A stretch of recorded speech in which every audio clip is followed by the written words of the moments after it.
भाई किसी और मुद्दे पे वो बात कर नहीं सकते। कोई मुद्दा एनडीए की सरकार ने बाबा जी ने उत्तर प्रदेश में छोड़ नहीं रखा। और दूसरा, हमारा कोई साथी बनता है तो खुशी हम लोगों को खुशी होगी निश्चित रूप से, हमारा एक साथी और मौका मिलेगा। और जो हमारी पार्टी का स्टैंड है, जो हमारी पार्टी की विचारधारा है, जो आइडियोलॉजी अपनी है, उत्तर प्रदेश में महाराज जी की सरकार चल रही है, एनडीए की सरकार है, सभी धर्मों के लिए, सभी जातियों के लिए, सभी वर्गों के लिए काम कर रही है। तो सीओ अनुज कुमार है, वो हमारे अपने विधानसभा क्षेत्र के रहने वाले हैं। एक गांव बरहेड़ी पड़ता है। किसान की आवाज़, नौजवान की आवाज़ हमने सड़क से लेकर सदन तक उठाई। नमस्कार, डीएनपी इंडिया में आपका स्वागत है। मैं हूं आपके साथ राहुल चौधरी और हमारे साथ उत्तर प्रदेश सरकार में कैबिनेट मंत्री अनिल कुमार जी मौजूद हैं। पिछले काफ़ी दिनों से सोशल मीडिया पर एक मुद्दा गरमाया हुआ है, जिसमें आरएलडी के मुखिया जयंत चौधरी ने, जो केतकी सिंह बीजेपी के विधायक हैं, उनको लेकर के एक बयान दिया और कहा कि मोहतरमा इलाज की ज़रूरत तो है।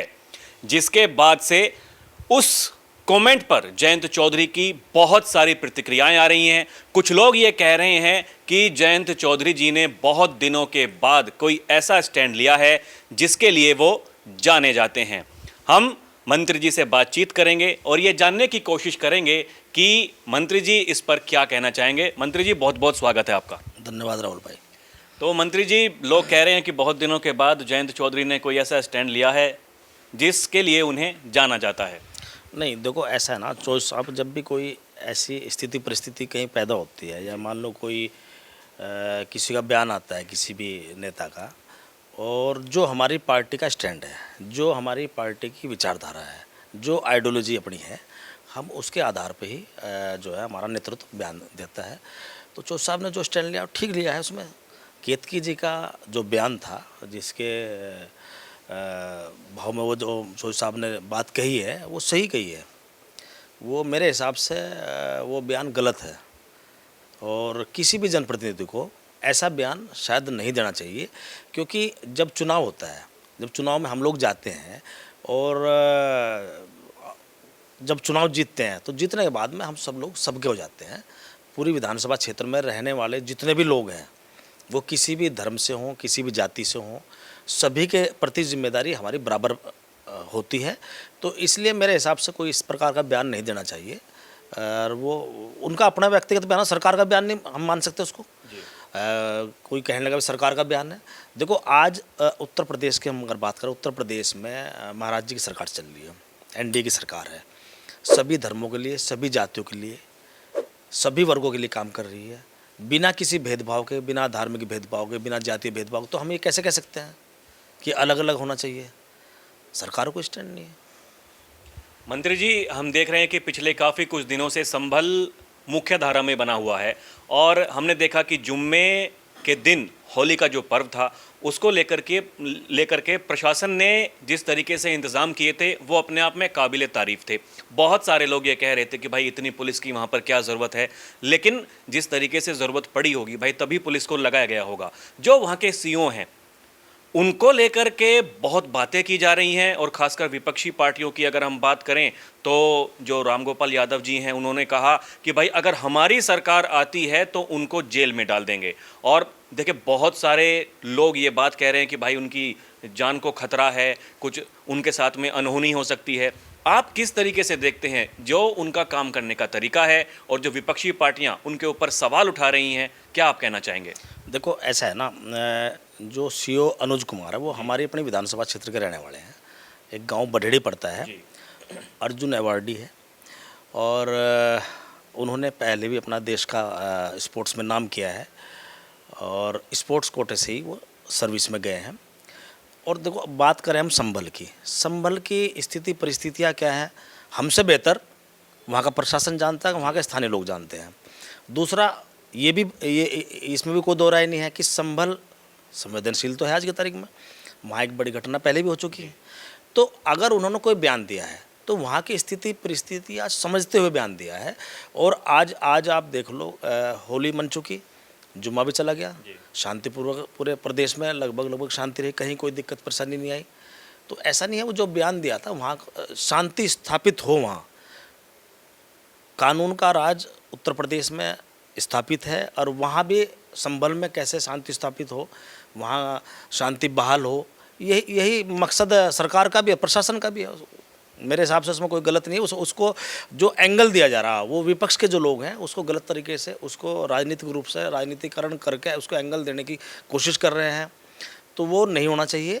दूसरा, मान लो जो बात कही समाजवादी पार्टी के लोगों ने कही, बात प्रोफेसर साहब ने कही है जेल में डालने, तो वो तो बात की बात है। जब सरकार आएगी, सरकार जब आएगी तभी तो जेल में भेजेंगे। सरकार आ कहाँ रही है? 27 में फिर बाबा जी आ रहे हैं। बड़ी बात आप कह रहे हैं कि हम फिर से सरकार में आ रहे हैं, बाबा जी की सरकार फिर से बनेगी। अब देखिए, जो विधानसभा के उपचुनाव हुए थे उसके बाद से ही संभल एकदम से ही सबकी सुर्खियों में आ गया। वो मैं इसलिए कह रहा हूं क्योंकि कुंदरकी विधानसभा से जो विधायक थे भाई वो सांसद बने संभल से, सीट वो खाली हुई, वहां बीजेपी जीती 1,45,000 वोटों से। तो क्या समाजवादी पार्टी या फिर विपक्ष की जो दूसरी पार्टियां हैं उन्हें यह एहसास हो रहा है कि जो उनका कोर वोट बैंक माना जाता है मुस्लिम वोटर, वो भी बीजेपी को वोट कर रहा है, गठबंधन को वोट कर रहा है, तो इसका मतलब है कि 2027 के लिए खतरे की घंटी तो है। तो क्या ये पूरी की पूरी जो कार्रवाई हो रही है, जिस तरीके से बयान दिए जा रहे हैं, ये उसी से संबंधित है? देखो, ऐसा है ना, समाजवादी पार्टी कहती है कि भाई वोट की लूट की है, प्रशासन के दम पे हम लोगों ने चुनाव जीते हैं। जी। क्या इतनी बड़ी वोट की लूट हो सकती है कि कोई व्यक्ति 1,45,000 के डिफरेंस से जीत जाए? कभी चौधरी चरण सिंह छपरौली विधानसभा में 1,00,000 प्लस वोटों से जीते थे। जी। उनका रिकॉर्ड कुंदरकी ने तोड़ने का काम किया है, जी। और मुझे नहीं लगता आगे वो रिकॉर्ड टूट जा। तो ये गलत है। कहीं कोई मीडिया में खबरें नहीं थी, कहीं कोई ऐसी खबर नहीं, कहीं वोट की लूट हो रही है, क्या हो रहा है। लोगों ने वोट दिया। ये तो आत्मचिंतन का विषय है समाजवादी पार्टी के लिए। जिस वोट बैंक के दम पे समाजवादी पार्टी राजनीति करती है, एक वर्ग को अपनी तरफ लुभाने की कोशिश करती है, उनकी धार्मिक भावनाओं को आगे करके, तो ये आत्मचिंतन करें कि उनका जो परंपरागत वोट है पश्चिम उत्तर प्रदेश में, वो भी भाजपा तरफ जा रहा है, और वो जाएगा भी। आप ये देख लो, जब कोई जितनी भी कल्याणकारी योजनाएं सरकार की चल रही, चाहे वो केंद्र सरकार की हैं, चाहे राज्य सरकार की हैं, क्या जब जो लाभ मिलता है उसमें हिंदू मुस्लिम देखा जाता है क्या? कस्बों में सभी कस्बों में जितने भी टाउन है, चाहे वो निगम है, चाहे नगर पंचायतें हैं, परिषद हैं, सब में लगभग 50% मुस्लिम रहते हैं। लगभग 30 से 50% तो मुस्लिम समाज के लोग हैं, 60-70% तो लोग हैं। जितने आवास बनने हैं, क्या उसमें कोई भेदभाव किया जा रहा? सबसे ज़्यादा मुस्लिम लोगों का आवास बनने, सिलेंडर फ्री दिए जा रहे हैं, उसमें क्या भेदभाव किया जा रहा है? कुछ नहीं। आयुष्मान कार्ड बनने हैं, क्या उसमें हम लोग हिंदू मुस्लिम देख रहे हैं क्या? तो ये लोग हिंदू मुस्लिम जो कर रहे हैं ना, ये लोग करते हैं। हमारा तो सबका साथ, सबका विकास, सबकी बात करना, वही नारा, उसी नारे पर सरकार, एनडीए सरकार काम कर रही है। यही चरण सिंह जी यही चाहते थे, डॉक्टर अंबेडकर यही चाहते थे।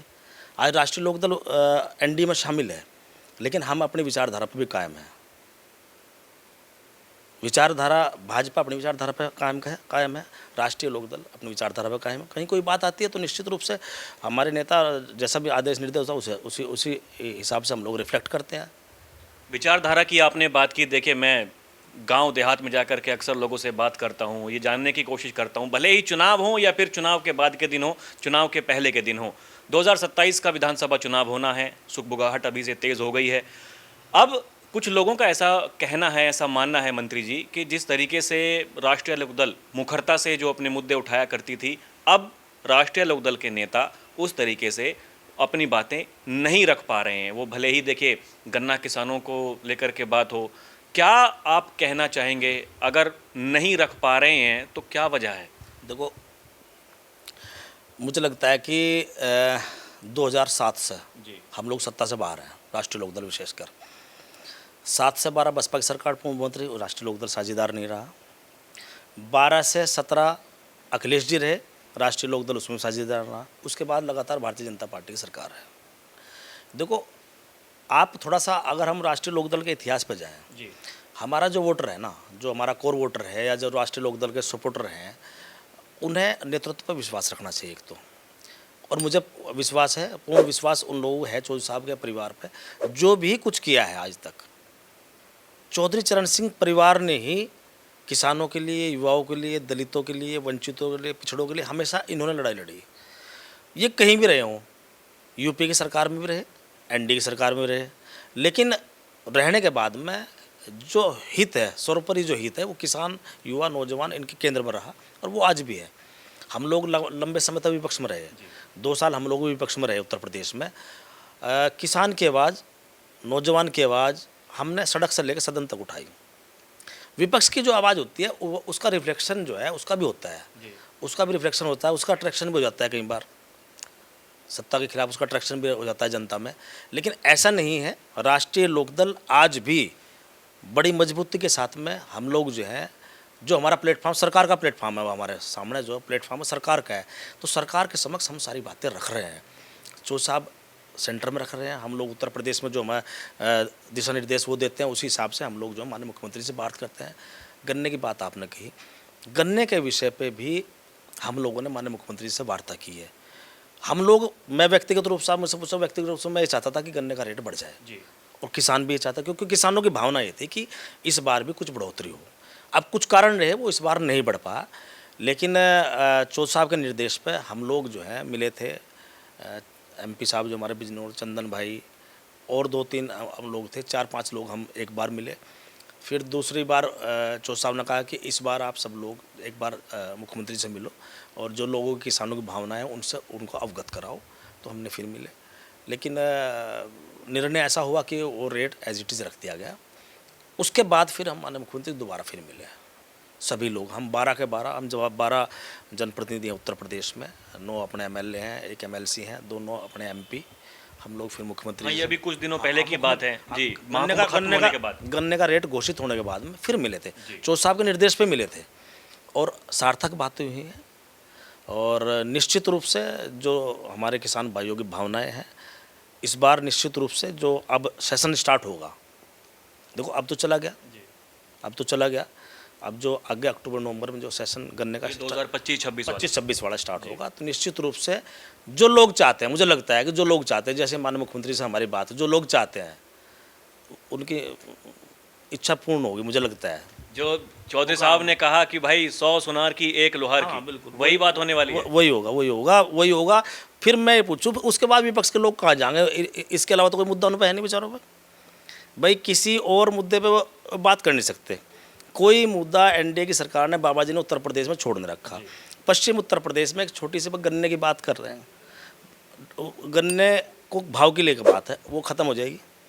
उसके बाद ये क्या लेके जाएंगे, क्या मुँह लेके लोगों के बीच में जाएंगे, इनसे सवाल ये भी तो करना। तो ये अभी क्या छोड़ रखा है क्या कि भाई 1-2 मुद्दे छोड़ देते हैं विपक्ष वालों के लिए, कुछ ना कुछ उनको भी चाहिए, विपक्ष में है, थोड़ा बहुत छोड़ना पड़ेगा, लेकिन ऐसी बात है। हाँ, थोड़ा बहुत छोड़ना पड़े, वो सब खत्म कर देंगे इस बार हम, कुछ नहीं होने का। अच्छा, आखिरी सवाल मेरा मंत्री जी, अब देखिए बड़ी चर्चाएं चल रही हैं कि मंत्रिमंडल का विस्तार होगा, एक मंत्री राष्ट्रीय लोकदल के खाते से भी बनाया जाएगा। अब किसकी लॉटरी लगने वाली है? भाई देखो, ये जो भी खबरें मिल रही राहुल भाई, ये आपके माध्यम से मिले हैं। मैं तो रिसफल हो रहा जी, मंत्रिमंडल का विस्तार हो रहा, राष्ट्रीय लोकदल का बनेगा, एक उसका बनेगा। अब जो भी देखो, ये विशेष अधिकार अनिल कुमार का नहीं है। अगर होता है और दूसरा हमारा कोई साथी बनता है तो खुशी, हम लोगों को खुशी होगी निश्चित रूप से, हमारा एक साथी और मौका मिलेगा। लेकिन इसका पूर्ण अधिकार चौधरी साहब को है, चौधरी जैन जी को है। यदि मान लो कोई नाम मांगा जाता तो नाम उनको देना है। अब जिसको बनाना चाहे, मुझे तो अपने खुद को उम्मीद नहीं थी, तो चौधरी साहब मेरा नाम भेज दिया, मैं आज आपके सामने हूँ, अपनी जिम्मेदारी निर्वहन कर रहा हूँ ईमानदारी निष्ठा से। तो इसमें मतलब फैसला केवल चौधरी साहब को ही पता है कि क्या करना है क्या नहीं। उन्हीं करना, उन्हीं का अधिकार हो, हम लोगों का अधिकार है ही नहीं, हो ना हमारे अधिकार क्षेत्र में हो, करना भी उन्हीं को है। चलिए मंत्री जी, आपने बात की, बहुत बहुत धन्यवाद। अभी के लिए इतना ही। आप देखते रहें डीएनपी इंडिया, हर खबर भरोसे के साथ। कैमरा पर्सन प्रिया के साथ मैं राहुल चौधरी, नमस्कार।